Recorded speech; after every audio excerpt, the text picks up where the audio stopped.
जय माता दी सभी को। जय माई की, जय माता दी गुरु माँ। मैं जय माँ भद्रकाली, कालका माँ की बेटी, बिलंदपुर दरबार से।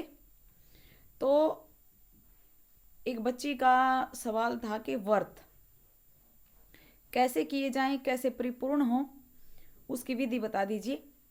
तो व्रत बेटा कोई भी हो, किसी भी चीज का है, किसी गुरु का है या शक्ति का है, किसी का भी हम व्रत कर रहे हैं तो व्रत में सबसे पहला पॉइंट जो होता है वो होता है संकल्प। बिना संकल्प के हमें कोई भी व्रत शुरू नहीं करना चाहिए। और व्रत का जो नियम होता है वो ध्यान से सुनो।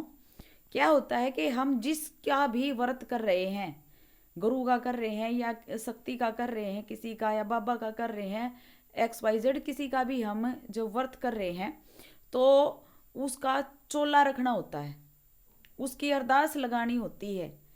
और अरदास लगाने के बाद, चोला घर में रखने के बाद, हाथ में जल और फूल लेकर संकल्प किया जाता है कि मैं आपके नाम से इतने दिनों के व्रत कर रही हूँ और इतना अगर जाप करना है तो ये जाप करूंगी, अगर चालीसा करना है तो इन व्रतों में मैं चालीसा करूंगी या कथा करूंगी। जो भी है, जिस नियम से आप व्रत करना चाहते हो वो सब कुछ संकल्प में बोल देना होता है। और आपकी कृपा के बिना, उस शक्ति को हम जब संकल्प कर रहे होते हैं उसमें बोलना होता है कि मैं आपके, जैसे मान लो भाई मैं आपके 11 व्रत कर रही हूँ और 40 के साथ करूंगी। और हे महामाई, आपकी कृपा के बिना उन व्रतों के नियम पूरे कर पाना या उन व्रतों को पूरा कर पाना मेरे बस की बात नहीं है। तो आप उन व्रतों को पूरा कराएं और अपनी कृपा दृष्टि मुझ पर बनाएं। तो इस तरीके से संकल्प बोलना होता है और उस जल को छोड़ देना होता है। ये प्रक्रिया हमें 3 बार करनी होती है। उसके बाद हम दिन में व्रत करते हैं।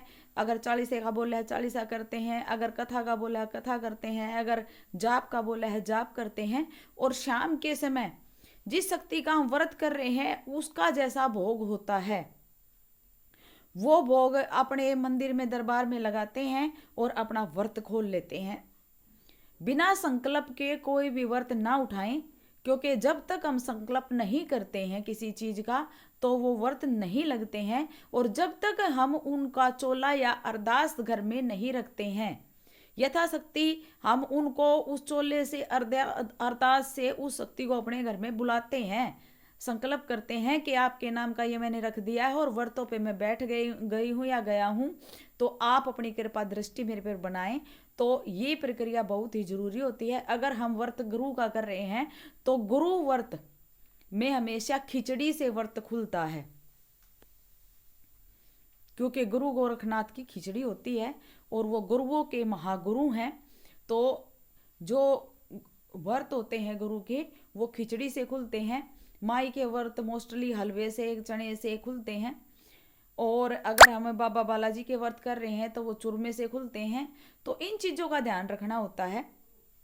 अगर हम 16 व्रत कर रहे हैं, 16 सोमवार कर रहे हैं, तो उसमें भी नियम है कि आप मीठे के कर रहे हो या सब्जी रोटी के कर रहे हो या फलाहार के कर रहे हो, वो भी आपने संकल्प में बोल देना होता है। लेकिन उस व्रत में एक नियम होता है 16 सोमवार के में कि दिन में सिर्फ एक बार ही चाय पानी लेना होता है, उसमें कुछ भी नहीं लेना होता, लेकिन 100% आपकी इच्छा पूरी होती है।